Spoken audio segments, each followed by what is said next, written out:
අම්මා කෙනෙක් තමන්ට දරුවෙක් ලැබෙන්න ඉන්නවා කියලා දැනගත්ත දවසින් ඉඳන් ඉන්නේ හරිම පරිස්සමෙන්. දිනලන් වෙලා හොස්පිටල් එකට එන්නේ තමන්ගේ දරුවා අතට ලැබෙනකන් ඉවසිල්ලක් නැතුව. හොස්පිටල් එක කියන්නේ ඒ වගේ එළිය දකින තැනක් වගේම මරණය පෙනිපෙනී ඉන්න මිනිස්සු ජීවිතය ඉල්ලලා එන්න තැනක්. ඒත් ඔයාලා දකින්න නැති ත්‍රිකුණාමලයේ දිස්ත්‍රික් හොස්පිටල් එකේදී හිතාමතාම ડોක්ටර්ස්ලා නොසලකා හැරපු නිසා අම්මා කෙනෙක්ට එයාගේ දරුවා ලැබුණ ගමන්ම දරුවා නැති වුණ සිද්ධියක්. අප්‍රේල් 9 උදේ 8:45ට වගේ මේ අම්මා ප්‍රසූතියට සූදානම් වෙලා ඉද්දී දරුවට අසූචි පෙවිලා ඒ දරුවගේ තත්ත්වය බරපතලයි කියලා ප්‍රසූතිකාගාරයේ හිටිය වෛද්‍යවරිය අඳුරගෙන තියෙනවා. මේ ගැන ප්‍රසව හා නාරිවේද විශේෂඥ වෛද්‍යවරයාටත් ජ්‍යෙෂ්ඨ නේවාසික වෛද්‍යවරයාටත් 6 වතාවක් කෝල් කරලා කියලා. ඒත් කොහොමවත් මේ ડોක්ටර්ස්ලා හොස්පිටල් එකට ඇවිල්ලා නැහැ. එහෙම ආවනම් ඒ දරුවගේ ජීවිතේ බේර ගන්න තිබුණා. එයාලා එහෙම නොවෙන්න හේතුව තමයි එදා රජයේ වෛද්‍ය නිලධාරීන්ගේ සංගමය දීප ව්‍යාප්ත වැඩ වර්ජනයක් ක්‍රියාත්මක කරලා තිබුණා. විශේෂම දේ මේ සිද්ධියට අදාළ මම කලින් කිව්ව ඒ ප්‍රසව හා නාරිවේද විශේෂඥ වෛද්‍යවරයා ත්‍රිකුණාමලයේ GMO ශාඛාවේ සභාපතිවරයා. පස්සේ තොරතුරු හොයලා බැලුවම මෙයාලා මේ වෘත්තීය සමිතිය අයිතිවාසිකම් දිනා ගන්න කියලා රජයේ හොස්පිටල් ස්ට්‍රයික් කළාට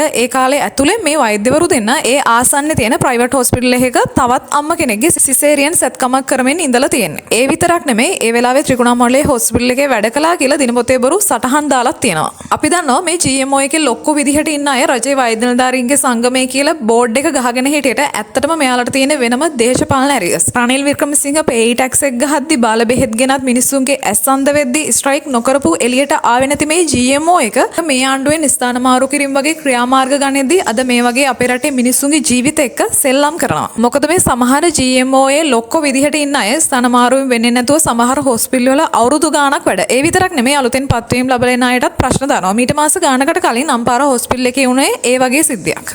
ඒත් මේ සිද්ධියේදී සෞඛ්‍ය අමාත්‍යාංශය විමර්ශනයක් කරලා ත්‍රිකුණාමලයේ දිස්ත්‍රික් මහරෝහලේ මේ සිද්ධියට අදාළ වෛද්‍යවරු දෙන්නගේ මේ වෙද්දි වැඩ තහනම් කරලා තියෙනවා. නේවාසික වෛද්‍යවරිය විසින් අවස්ථා කීපයකදීත් දැනුවත් කර තිබියදීත් රාජකාරියට සහභාගී නොවි පැහැර හැරීම, මවකගේ කුසේ සිට දරුවාට අනතුරක් වීමට ඉඩ හැරීම, රාජකාරී වේලාවන් තුල පෞද්ගලික වෛද්‍ය සේවයේ නිරත වීම, දිනපොතේ අසත්‍ය සටහන් යෙදීම කියන චෝදනා මේ වෛද්‍යවරු දෙන්නට එරෙහිව තියෙනවා. සෞඛ්‍ය අමාත්‍යාංශයේ වෛද්‍යවරු දෙන්නගේ වැඩ තහනම් කළාට අපිට ඒ දරුවගේ ජීවිතේ ආයෙ ගන්න බෑ. මිනිස්සු විදිහට රජයෙන් ඉල්ලන්න තියෙන්නේ මේ වෛද්‍ය සංගම් කියාගෙන ඉන්න අයට තවත් අපේ රටේ මිනිස්සුන්ගේ ජීවිත එක්ක සෙල්ලම් කරන්න ඉඩ දෙන්න එපා කියලා.